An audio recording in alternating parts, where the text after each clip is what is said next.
Howdy, howdy, howdy, my name is Anachi Sasuke, and welcome back to the SCP SCP Foundation Wiki. Now, before we begin this episode, the first thing I want to say is, I'm having some trouble figuring out how to get my computer to actually run SCP Containment Breach. So if anybody wants to give me some tips on how to get that done on a Windows 10 laptop, in the comments, please do, because if I want to play that for Halloween, I need to know how. Thing number two, I actually, in the process of trying to find a solution to that, found out that the Wikipedia page for the SCP Containment Breach game says which SCPs come up in the game. So rather than try to make my way through 1,500 SCPs and not really know where I'm going with it, I'm going to start skipping ahead to the things that it actually says are definitely in the game. And to start that off, since we already read 205, next up is SCP-294, which is the coffee machine. There's also a couple of the joke SCPs in there, so we're finally going to come back to that. Alright, so the coffee machine is Euclid. There are no standard or special containment procedures on file for Item 294. However, only personnel security clearance level 2 or higher are allowed to interact with it. See Document 294A. 294 is currently being stored in the second floor personnel break room and is monitored by 2 guards of security clearance level 3 at all times. Description: Item SCP-294 appears to be a standard coffee vending machine, the only noticeable difference being an entry touchpad with buttons corresponding to an English QWERTY keyboard. Upon depositing 50 cents US currency into the coin slot, the user is prompted to enter the name of any liquid using the touchpad. Interesting. Upon doing so, a standard 12-ounce paper drinking cup is placed and the liquid indicated is poured. 97 initial test runs were performed, including requests for water, coffee, beer, and soda, non-consumable liquids such as sulfuric acid, wiper fluid, and motor oil, as well as substances that do not usually exist in liquid state, such as nitrogen, iron, and glass. And each one returned a success. Tests run with solid materials such as diamond have failed, however, as it appears that 294 can only deliver substances that can exist in liquid state. It is of note that after approximately 50 uses, the machine would not respond to further requests. After a period of approximately 90 minutes, the machine seems to have restocked itself. It is also interesting to note that many caustic liquids that would have eaten through a normal paper cup seem to have no effect on the cups dispensed by the machine. Testing is ongoing. As suggested, 294 was moved to the second floor personnel break room as a money-saving venture. Following Incident 294-1, guards were stationed at the item and a security clearance became necessary to interact with it. Let's find out what the incident was. Document 294A regarding the incident. On August 21st, 2005, oh man, we actually got a date for real. Agent Joseph Sabati attempted to use Item 294 to obtain coffee during his allotted break time at 9:30 a.m. At the request of Agent Blank Blank, to see what it would do, Blank requested a cup of Joe from the item. Moments after confirming the selection, Agent Joseph Blank began to sweat profusely and complained of dizziness before collapsing. After moving the unconscious agent to the infirmary, the medical team recovered the contents of the cup dispensed by Item 294, a combination of blood, tissue, and other bodily fluids. Testing revealed the DNA sequence of the biological material dispensed by 294 matched that of Agent Blank. Agent Blank made a complete recovery after 4 weeks of rest and intravenous hydration. X-rays and CAT scans showed no further signs of injury and Blank was released. Both agents were reprimanded. Additional security measures for 294 have been recommended. Addendum 294F. After reviewing documentation on 294, Blank suggested testing 294's ability to retrieve specific liquids from a distance. Addendum 294H. With the overseeing of O5 data expunged, a cup of 075 secretion was used as an input. The product was proven to be the requested liquid and the cup was able to successfully contain the material. However, the report for Incident 75-7 was acknowledged 2 hours after the test. See Addendum 75M. Is that in here or is that in 75? A containment procedure breach had occurred exactly the same time this test was taking place, waking 75 to its active stage. It was able to secrete an amount of basic solution equal to the capacity of a coffee cup before emergency containment procedure was applied, and it was rendered passive. The liquid was not found in the post-incident investigation. I don't remember what 75 is. Oh, it's the weird snail thing. Right. And I think it might be in the game. Okay, it is not in the game, thank God. So, 294I. Researcher punched in request for a cup of gold. The machine dispensed a cup of molten gold. Researcher requested similar precious materials with the same result. Researcher punched in from a safe range, request for a cup of anti-water. The machine hummed briefly, then displayed out of range on entry pad. It is theorized that 294 has a limited range of collection and cannot reach into alternate universes / dimensions. What is anti-water? Let's find out what anti-water is.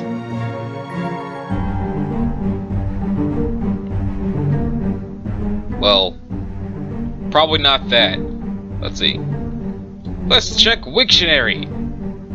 Antiwater, a hypothetical substance resembling water but made from antimatter. Oh. Well, we learned something today.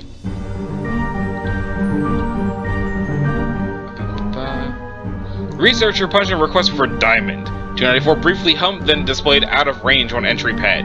294 gives this result for all solid substances. As diamond is a solid crystalline form of carbon, it appears the machine will not dispense liquid carbon, as this does not result in a diamond. When a cup of carbon was subsequently punched in, the machine dispensed a cup of liquid carbon. 294 was immune to the damaging effects of the dispensed liquid. Why? What will liquid carbon do? I don't know, I am not a scientist. Testing for range of 294's capacity for retrieval has been initiated. A unique compound has been formulated composed of undisclosed ratios of blank brand bleach, blank brand cola, MET-RX powder, and garam masala. The fluid was created and placed in a sealed container 25 meters away from 294. When requested, the fluid was dispensed. An equal amount of mixture was no longer present in the original container. I wonder what kind of cola that is. Not Dr. Pepper. But I don't know what colas would be spaced like that.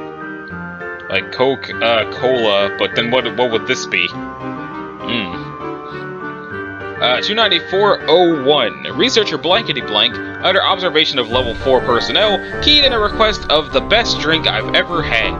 294 dispensed a fluid similar in appearance to cola. The researcher identified it as a mixed drink he recalls having at a bar during his bachelor party, and was convinced that it was the best drink.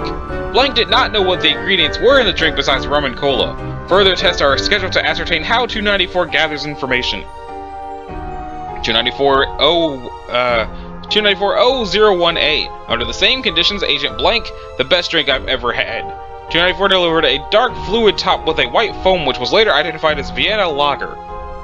The cup was printed with a color picture of 5 men and 2 women drinking beer on the beach. Blank was one of them. At his briefing, Agent Blank confirmed that his favorite drink ever was a Vienna Lager he had consumed at the beach with his friends. It has now been confirmed that 294 has the ability to directly gather information from someone's mind in order to comply with the given conditions. 294-Q1. Subject keyed the perfect drink. The machine dispensed a cup containing an odorless lavender liquid. After drinking the liquid, subject appeared to go into shock. Subject later committed suicide, leaving a note which read, "I'm sorry, but at this point everything's just one big letdown." Requesting such a drink again is highly discouraged. None of the components of the drink have yet been identified. Dang. Subject keyed in something Cassia will like. The device was heard to hum for about 3 seconds before dispensing an empty cup. Printed on the side of the cup was an image of a traditional soda fountain glass filled with something brown and topped with whipped cream. Upon introduction to SCP-85, it was identified by her as a chocolate banana milkshake and judged delicious. 294-W. Researcher keyed in a request for a cup of music. 294 produced a clear, sparkling fluid that tasted vaguely alcoholic. Following ingestion, the subject reported feeling and not hearing a continuous rhythm and demonstrated the ability to move and even dance with a certain fluidity that he had not previously shown. Testing on other abstract concepts is continuing. Alright. During a mass security breach, Agent Blank requested a cup of pertinent medical knowledge while taking shelter inside the second floor break room. Of the 4 agents in the room, Agent Blank was the only one who was not injured. 294 poured a cup of clear green liquid. Following the ingestion of the substance, Agent Blank began mending the other agent's wounds in a manner consistent with Foundation medical training. Agent Blank no longer has the medical training that the liquid provided, and other attempts to recreate the effect have failed. The agent has speculated that this event was an emergency measure taken by the object to ensure self-preservation. Addendum 294 AC. Dr. Somebody requested my life story from 294. 294 made humming noises and shook violently for approximately 3 minutes before providing a highly viscous, opaque black liquid. Upon consumption, Dr. Black reported that he remembered everything that had ever happened to him. Following this test, Dr. Black entered his office and returned 48 hours later with a 538-page autobiography. Okay. 294 AD. Researcher produced requests consisting solely of the phrase, "Surprise me." Device produced an opaque cup containing normal water, later determined to have been heated to approximately 200 degrees Celsius. Upon receiving vibration from transport, the contents of the cup turned into steam, violently spraying boiling water in a 2-meter radius. Researcher produced requests for blood of Christ. 294 vibrated and produced the message, "Hic est enim calex sanguinis me," then produced a paper cup containing approximately 0.12 liters of red grape wine. Researcher produced requests for a cup of Smilodon blood, cup of passenger pigeon blood, and cup of Thomas Jefferson's blood, and received 3 out-of-range errors. Let's see. A D-class personnel with an IQ of 99 and low curiosity scores was given written instructions about what to request. The D-class personnel produced a request for blood of Canis lupus and received a cup of liquid subsequently identified as wolf blood. The D-class personnel next produced a request for saliva of Equus ferus caballus and received a cup of liquid subsequently identified as horse saliva. The D-class personnel next produced a request for urine of Phascolarctus cinereus and received a cup of liquid subsequently identified as koala urine. The D personnel, the disposable dude, next produced a request for cerebrospinal fluid of Volberomus Pattersoni and received a cup of liquid currently undergoing analysis. It is to be noted that went extinct during the late Miocene epoch, approximately 8 million years ago. Addendum AI. Dr. King produced requests for a cup of room temperature superconductor and received a cup of apple juice with seeds floating in it. Oh. AJ. Dr. Menchu produced a request for a cup of disposable dude's leukemia and received a cup of fluid. The fluid was microscopically examined and found to contain leukemic blast cells, which were a genetic match to disposable dude.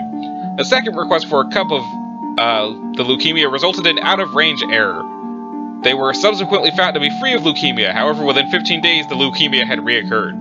Other 294 experiments are currently awaiting approval. Well, that sounds interesting. I'm mildly afraid to come across it in the game, but within the confines of this here website, that sounds really cool. So next up is 372, which is Peripheral Jumper. Okay. It's Euclid. 372 is to be contained in a cell 5 by 4 by 2 meters lined with reinforced plexiglass. Embedded into each of the 4 walls of this cell will be one infrared motion detector. Feeding will take place once every 2 weeks to consist of 1 kilogram of red meat and uncooked vegetables, to be deposited in its cell via chute.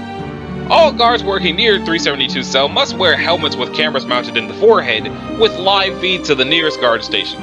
In the event of a containment breach, an alert will be sounded that all personnel should watch for any brief flickering movements in the corner of their eyes and to report immediately if one is sighted. Description: 372 is a creature of unknown genus, approximately 2 meters long from head to tail and weighing approximately 45 kilograms. It has a long, thin body with 8 pairs of narrow limbs. Not legs, not arms, limbs. Sounds like a very large centipede. Or a very long, strange spider. Analysis has shown that its muscle fibers are redacted, allowing for extremely fast and precise movements. Every part of the body is abnormally flexible, and the limbs are coated with small fibers that cling to almost any surface. This sounds like a thing I had a dream about the other day. I'm mildly uncomfortable now. In place of eyes or ears, it has data expunged. This sensory organ is capable not only of echolocation, but also of detecting energy transfers, such as the electrical impulses in the brains of nearby beings. What was this one? Euclid? Okay. 372 has learned to time its movements to those pulses, predicting the movements of any being around it. It uses this technique to hide, either by hiding behind the head of a person looking for it. Sorry. or by hiding in their scotomas, blind spots, and saccades, clipping during eye movement. Oh, wait a minute. It does say capable of only being seen by subjects in their peripheral vision. Oh boy! It first came to the attention of the Foundation on blankety blank blank when an undercover agent working at blank blank reported seeing a creature that resembled the described hallucinations of one of the patients, Mr. Blank Blank. After thorough investigation, 372 was captured via redacted, and it was determined that it had, for unknown reasons, been tormenting the unfortunate patient. It had confused him by periodically following him and remaining within sight of him while hiding outside the visual fields of those around him, making him believe that he was hallucinating a monster no one else could see. Unfortunately, the patient had by this time become mentally unbalanced due to stress and data expunged. Log of tests. 2 disposable dudes in an empty room 6x5x3. Disposable 1 was instructed to stand in the middle of the room, disposable 2 in the corner. Both were to perform a visual search of the room. 372 was released into the testing room. After 5 minutes, armed personnel entered and ushered 372 back into its holding cell, and disposable 1 and 2 were debriefed. After 5 minutes, Disposable 1 reported no sightings, and Disposable 2 only detected a few brief flashes. Next test. 2 disposable dudes. Same room. They were instructed to stand in the opposite corners and make a visual inspection of the room once 372 was released into the containment room. After 5 minutes, both disposables had sighted 372 15 times at identical times. It is believed that 372 was darting around in the spots where the blind spots in their vision overlapped, and occasionally had to break cover and dart into another one when one area was no longer overlapping. Participants, 4 disposable dudes, same room.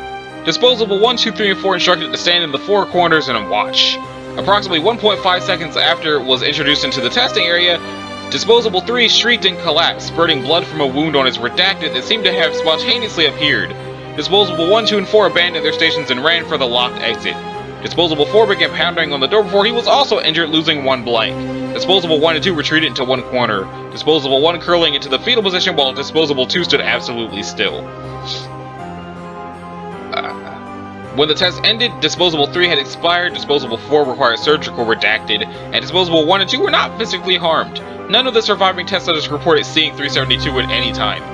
Notes: aside from what it did to that mental patient, this is the first time it's actively harmed a person. Disposable 3 didn't really have time to do anything that pissed it off either. Did it just get hungry? Dr. Blank. Addendum: anyone pranking nervous personnel by pretending to see 372 in front of them will be severely reprimanded, probably germinated.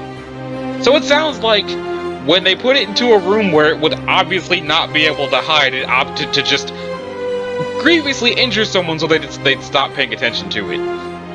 Okay, so next up is 500, which is that. Well, it's safe, whatever it is.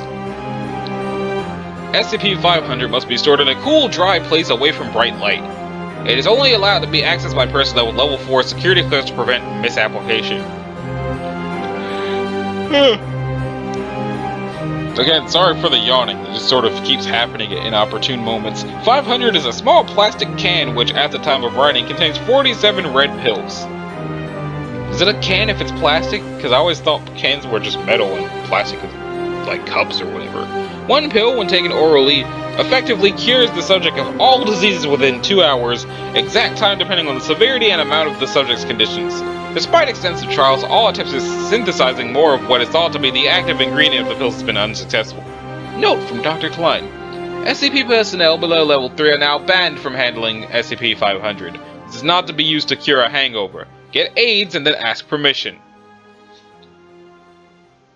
Request 51774K. Dr. Blank has requested 1 pill for testing with SCP-38. Request approved. And what was 38?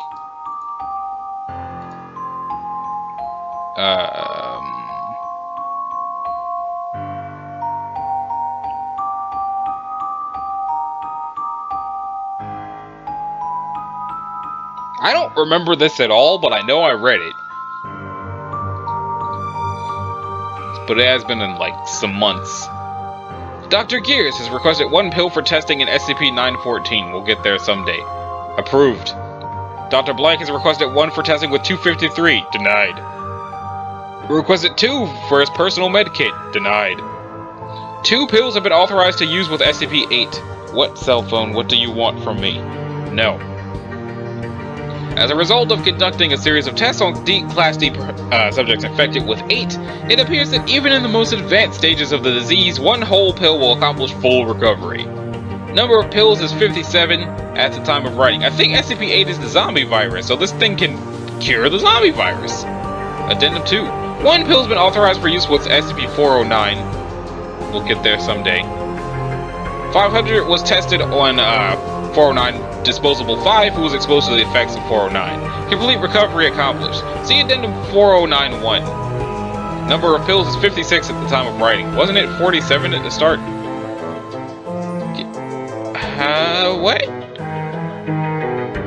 At the time of writing, 47, but at the time of the test, 56. Addendum 505. During experiments with 38, 1 pill was stolen by Disposable Dude to reportedly cure a hangover. Stricter controls for 500 given to other projects is suggested. Personnel Disposable Dude has been terminated. Number of pills is 55 at the time of writing. 1 pill used with 231-4. We'll get there someday. Number of pills 54. Used for experiment 447A, 53. 208, 52. What was 208? No, I haven't done that yet. I was going to do 208 today, but then I did this instead. So we'll get to that next episode. Request for 500-1862 be approved. 1 pill is placed within 914 with the setting at fine. Resulting object classified as 427. Number of pills is 51 at time of writing. 5 pills have been taken for the Olympia project, although only 2 were used. The remaining 3 will be returned shortly. Upon return, number of pills will be 49. I think the Olympia project is part of that thing I was reading before, but I'm going to get back to it. Yeah. So we'll be hearing more about that later. I am intending on cycling back around to the Alpha 9 project after Halloween. Because I do want to find out, like, I personally want to know what's going on with that, and I was like, not even almost halfway through it, but I was getting there, and I will come back to it. Anyway, 2 pills have been used for experiment 217 blanketed blank. Number of pills is 47. Request to have 500 investigated for mental compulsion leading to obsessive fixation denied for triviality. That doesn't sound trivial. That sounds like important. Okay, not that one. Next up is, what was that 513? A cowbell. Okay. I hope it has nothing to do with the giant angry British cowherd. Ugh. Okay, it's Euclid. 513 is to be suspended in a 1 cubic meter block of gelatin and contained within a soundproof, climate-controlled cell. The gelatin must be inspected daily for any degradation or loss of integrity. An emergency inspection will be carried out immediately following any earthquake, explosion, or sonic event grade 2 or higher.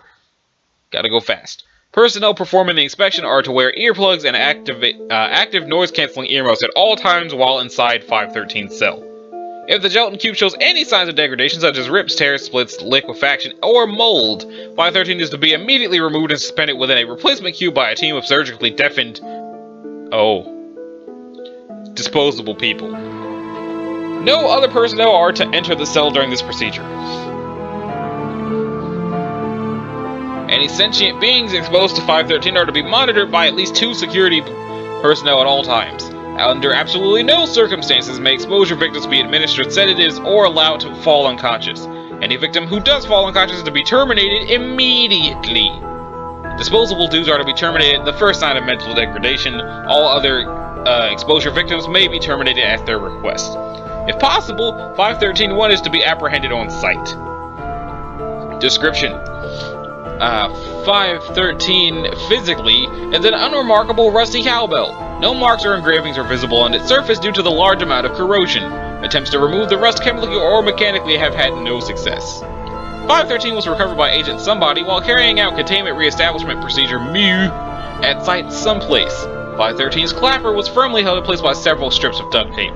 A single scrap of paper was found along with 513. See addendum. Any noise produced by 513 immediately induces strong anxiety in all sentient beings who hear it, regardless of their previous mental status. Exposure victims report feelings of being watched by an unseen entity and present elevated heart rates and blood pressure. Roughly 1 hour after exposure, exposure victims begin to catch glimpses of 513-1 when opening doors, walking past mirrors, turning their heads, or performing any other actions that result in a sudden change in visual perception. Upon being sighted, 513-1 reportedly turns away and runs out of view before disappearing without a trace. Questioning of bystanders indicates that 513 is invisible to those who have not been exposed to 513. Sightings of 1 reoccur every 14 to 237 minutes. Which is like, what, 4 hours? Yeah, 4 hours. This stalking behavior inevitably causes extreme sleep deprivation, as victims are frequently disturbed by 1's presence in their quarters. Victims able to fall asleep before 1's appearance report being physically assaulted by it. Upon the victim's awakening, 1 flees as usual. See experiment log 513, which isn't here. This sleep deprivation, along with the mental stress caused by 1's behavior, invariably induces paranoia, aggression, hypervigilance, and depression. All test cases but 1 have ended with the test subject's suicide. Descriptions of 513-1's appearance are largely unreliable. Test subjects are unable to provide complete accounts of sightings due to their exhaustion, degraded mental health, and disruptive hypervigilance. However, all interrogations thus far indicate that 1 is a tall, emaciated humanoid with abnormally large hands. I think somebody drew a picture of this thing on the SCP subreddit. Addendum, text recovered from site blank. You've seen it, now he can hear you. You've touched it, now he can see you. Never ring it. If you hear it, he can touch you. Alright. So next up after that thing, I will not be touching the cowbell if I see it. I know there's an internet thing, I think it's a trope cowbell, I don't know what it means. All I know is this particular cowbell can fuck off. So, next up is 682. Which is the hard to destroy reptile. Wait, is that the... I think it might be the lizards that walk through the hallways and sound like the thing, except not. Okay, never mind. It says it can be heard roaring throughout the facility. As long as I don't actually have to see the thing, because I dabbled in this entry when someone asked me if I knew anything about the lizard. I remember it's unnerving, but it's also Keter class, so I guess I have to use my serious Keter voice. If I yawn during the serious Keter voice, I apologize in advance. SCP-682 must be destroyed as soon as possible. At this time, no means available to SCP teams are capable of destroying 682, only able to cause massive physical damage. 682 should be contained within a 5x5x5 meter chamber with 25 cm reinforced, acid-resistant steel plate lining all inside surfaces. The containment chamber should be filled with hydrochloric acid until 682 is submerged and incapacitated. Any attempts of 682 to move, speak, or breach containment should be reacted to quickly and with full force as called for by the circumstances. Personnel are forbidden to speak to 682 for fear of provoking a rage state. All unauthorized personnel attempting to communicate with 682 will be restrained and removed by force. Due to its frequent attempts at containment breach, difficulty of containment and incapacitation, and high threat of Foundation exposure, 682 is to be contained in site redacted. The Foundation will use the best of its resources to maintain all land within 50 kilometers clear of human development. Description: SCP-682 is a large, vaguely reptile-like creature of unknown origin. It appears to be extremely intelligent and was observed to engage in complex communication with SCP-079 during their limited time of exposure. 682 appears to have a hatred of all life, which has been expressed in several interviews during containment. See Addendum 682-B. 682 has always been observed to have extremely high strength, speed, and reflexes, though exact levels vary with its form. 682's physical body grows and changes very quickly, growing or decreasing in size as it consumes or sheds material. 682 gains energy from anything it ingests, organic or inorganic. Digestion seems to be aided by a set of filtering gills inside of 682's nostrils, which are able to remove usable matter from any liquid solution, enabling it to constantly regenerate from the acid it is contained in. 682's regenerative capabilities and resilience are staggering, and 682 has been seen moving and speaking with its body 87% destroyed or rotted. In case of Containment Breach, 682 is to be tracked and recaptured by all available mobile task forces, and with no teams with fewer than 7 members are cleared to engage it. To date, attempted breaches have numbered at 17, while successful breaches have numbered at 6. See Addendum 682D. Addendum B, portion of recorded transcript of blank. Now, why did you kill those farmers? If you don't talk now, we will remove you from this attempt and place you back into... Pardon? Speak up. Move the mic up closer. They were... That microphone has only so much gain. Move it closer to it. His throat's messed up, man. He's not... look at it. He ain't talking. Ah! Appearing to assault 85's body. They were disgusting. The doctor retreats from the room. Addendum breaches with 682. First occurrence. Handled by Agent Blank, Agent KIA, disposable, all KIA. Handled by Agent Doctor, disposable, 5 dead. Third, handled by Agent dead, living. Fourth occurrence. Handled by Agent Sergeant, Private Lieutenant Sergeant, dead. Handled by Disposable 221, Agent dead. Sixth occurrence. Handled by Agent missing, Agent dead. Addendum 682E, termination options. Log of event 682E18. Doctor attempts to use 409 on 682. General, and Doctor observing.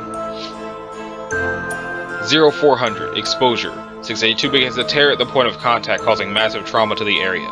682 requests several times to know what it has been exposed to. Crystallization begins, spreading much slower than normal. 682 shows signs of extreme pain and begins having seizures.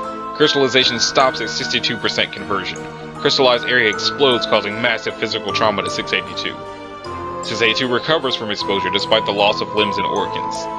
682 begins regeneration, stating that it will attempt to kill and consume all staff involved in Event 682E18. 682 appears to now be immune to 409. Use of other SCP items to terminate 682 must now be first tested on samples of 682 before full-scale testing. In accordance, the doctor's recommendations, Doctor and Doctor have requested permission to attempt the termination of 682 using 689. The request is currently pending approval from the blank. It has also been suggested by Dr. Gears to use 182 in an attempt to communicate with 682. 182 has expressed reluctance and refuses to enter the containment center of 682 if at all possible. And I believe that 182 was the woman with the double vision. Nope, Caucasian male. Oh, right. That guy. And here we have experiment log T98816OC108682. Let's see. Cross SCP termination testing. Due to the highly aggressive, adaptive, and intelligent nature of 682, termination testing has been ordered with clearance from O5 Command. With major concerns raised about possible developed immunities due to the failure of 409, and possible adaptations, all tests must first be carried out on tissue samples taken from it. I may come back to this someday when I naturally arrive at this SCP, but for now, since his entire presence in the game is to hear him, it's not really that necessary. Next up is 714. The Jaded Ring. And how many more of these are there? Okay, so there's 1, 2, 3, 4, 5, 6, 7, 8, 9, 10, 11, 12, 13, 14, 15. Okay, so there's 15 after this. And then also anomalous ducks, which I'm not sure whether or not that's actually a thing. Okay, so we are at 714. Ah, it looks lovely. And it's safe. 714 is to be stored in a reinforced high-security locker that is to be accessed only to level 4 plus personnel due to several incidents of misuse. Okay.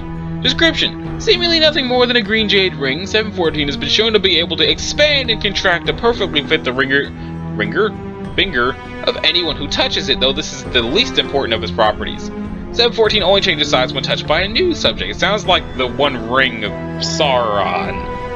714 has several major effects, detailed as follows. Exhaustion, compulsion to sleep. Within minutes of putting on 714, wearer is reported feeling worn out, physically and mentally exhausted. Due to this, they will feel driven to sit down and rest for a bit on the nearest available furniture, will likely fall asleep within the space of a few hours. If someone falls asleep wearing 714, the only known means of waking them is to remove it, at which point they may be roused by anything that would normally wake them up. Exhaustion effects pass within 2 or 3 hours of removing the ring if removed from a conscious subject. Those who fall asleep wearing it report feeling well rested if it's removed, even if they slept for only a few minutes. 714 extends no consideration towards the needs of its wearer during their forced sleep, though most bodily functions such as breathing continue. If 714 is not removed and the wearer woken up, most will die of dehydration and starvation within a matter of days. 714's impact, if any, on aging remains untested. Wearers that are tired prior to putting it on are at serious risk of falling asleep on their feet, possibly falling over in the process.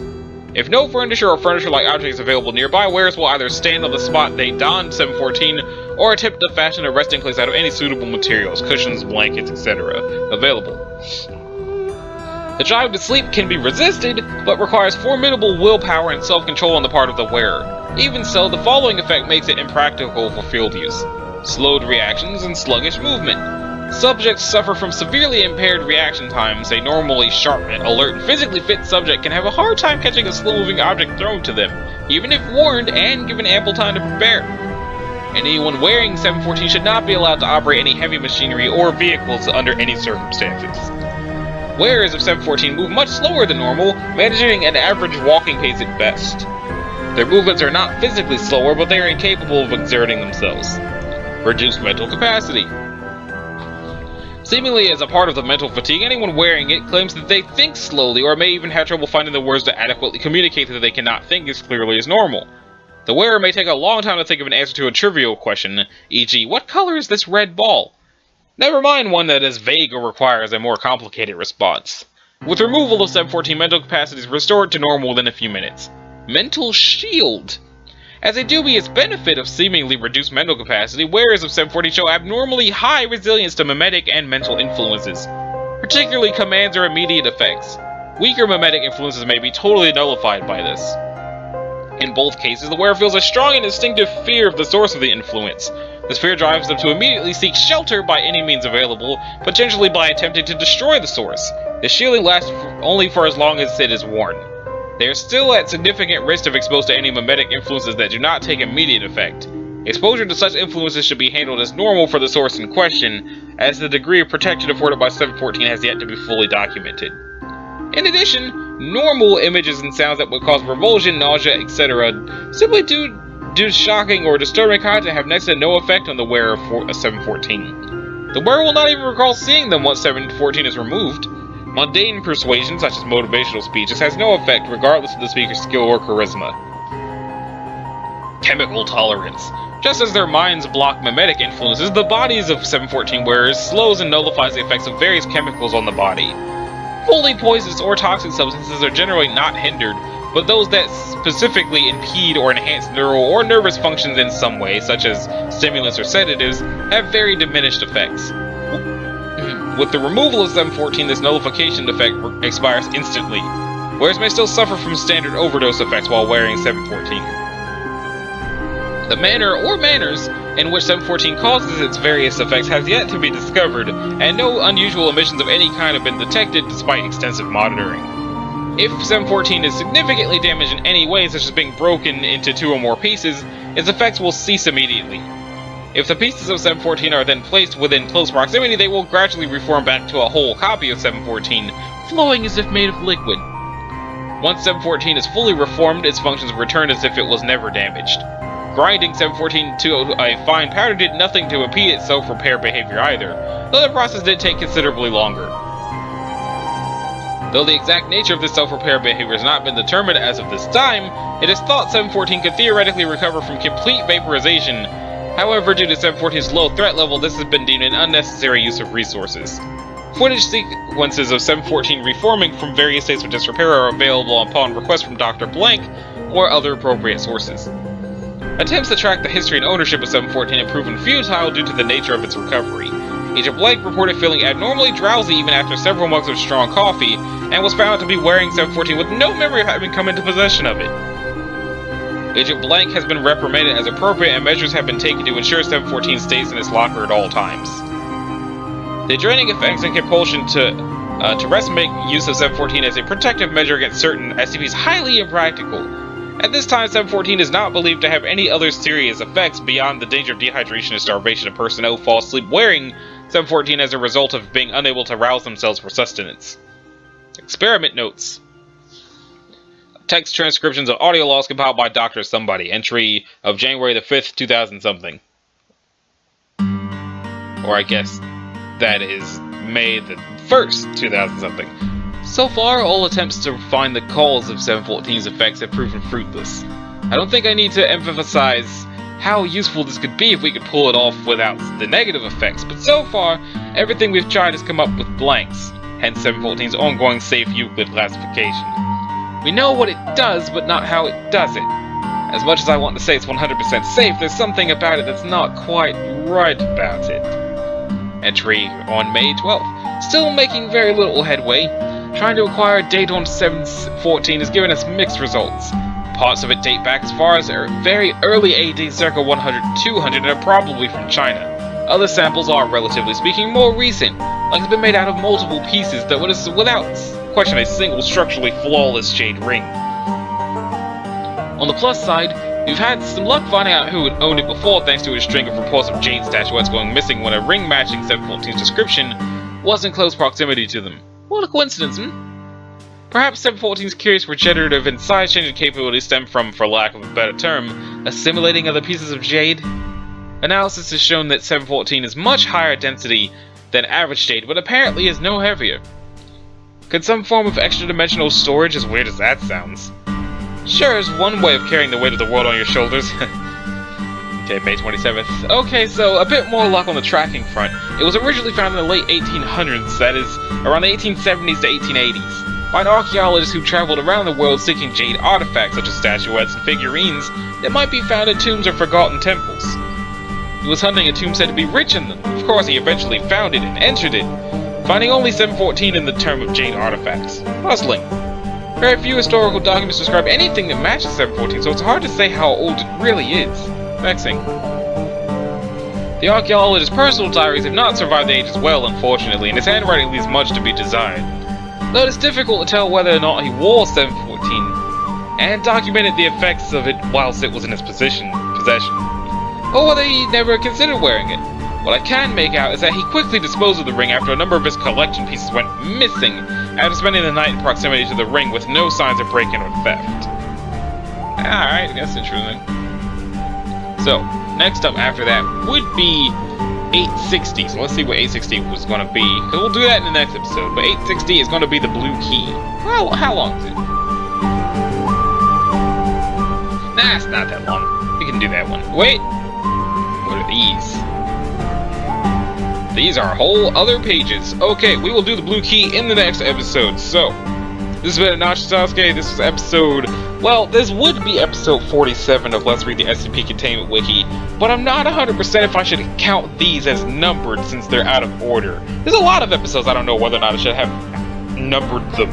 Like any of the A9 things. I feel like I should go back and unnumber those. I should probably just change the numbering in general. So, I'll for the time being mark this as episode 48. If you think that I should bounce it back and have it not be numbered, let me know in the comments. Also, if you liked it, a like and a subscribe will be groovy. If you didn't, you don't need to do either one of those things. So, thank you all for watching, and I will see you in the next one. Later!